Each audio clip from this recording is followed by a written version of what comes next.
Internet Magazine. Hey, what's up, everyone? This is Brian Holiday here at Montreal Comiccon for CityNet Magazine, and I'm standing here with Hugh Rookwood. We've been talking to a lot of artists here at the convention about artificial arts, digital arts, artificial AI, and one of the main things people have brought up is when it comes to AI, there's not that connection. You know, it's not the same thing as you being able to come to convention and talk to people. I just wanted to get your thoughts, though. What are some of your thoughts on AI and its art and its uses?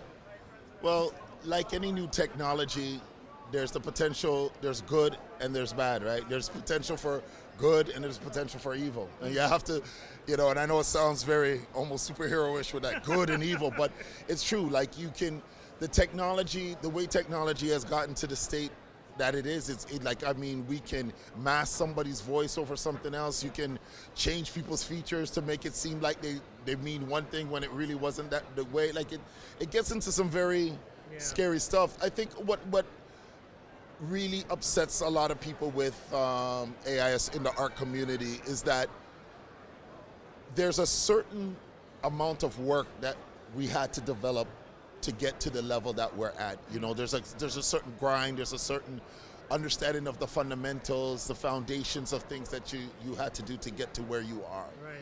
And then it's just like you have to build a reputation, and then people give you that chance. And this is an industry where right off the bat, like, you're not nothing until you're something. Right. Until you have a name, you're not nothing. So here you are working years, you're putting in that grind to get something, and then somebody just types in a couple things and all of a sudden you're done. Like, you know what I'm saying? Like, it's a little bit, it's just, and just the way it was introduced to, it's almost like they knew, okay, let's just drop this because the laws have to catch up for it, right? But guys are making millions and millions of dollars off of this stuff, scraping people's artwork and doing all sorts of stuff. It was just a little foul. And I love technology. I'm a sci-fi buff, you know what I'm saying? But it's just like the way things were done to me is just kind of foul.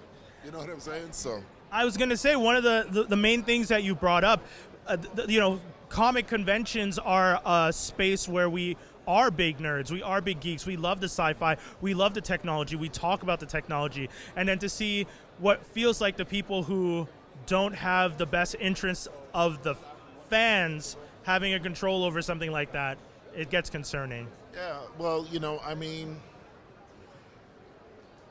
there's always been a thing with corporations like to pay creatives. And creatives are always the ones that I always find never really gets their just due when it comes to creating. Like, and it's like we're like the last to get that thing, and they've always tried to find a way. It always felt like to me they were always trying to find a way not to have to pay creatives. And then it's like this comes and it's like, oh look, I don't have to pay talent to do anything anymore. I can just go and do that. But the very thing that you're doing is scraping from the very talent that you're disrespecting. Right. You know what I'm saying? So to me, it's just very foul. It's just done in such a foul way, right?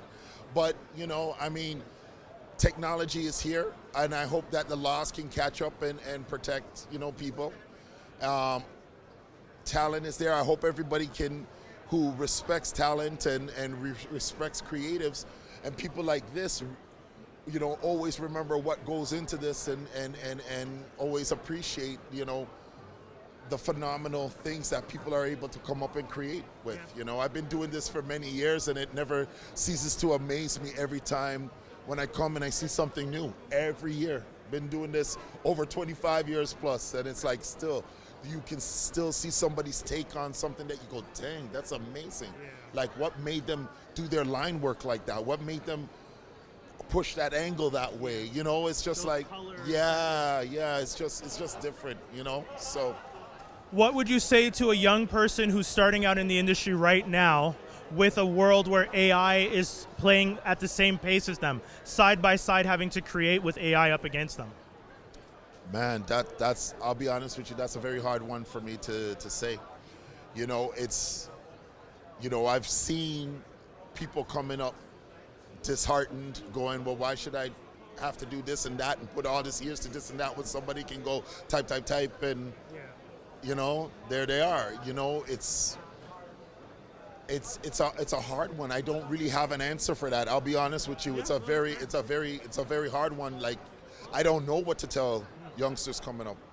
I just accept that, you know, if you love to draw, like, make sure you're doing it because you're blessed with a talent, and you're doing it for the love first, you know, and then if you want to get into the industry, then you got to make the kind of choices that you need to make. And it's like, if a company's requiring you to know AI, that might just be a thing that you're just going to have to learn. I'm an old school dude, so, you know what I'm saying? I just come from a different cloth, right? Yeah.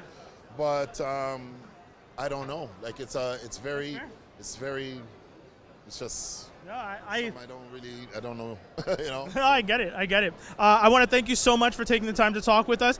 That's Brian and Hugh from Montreal Comiccon for CityNet Magazine. CityNet Magazine.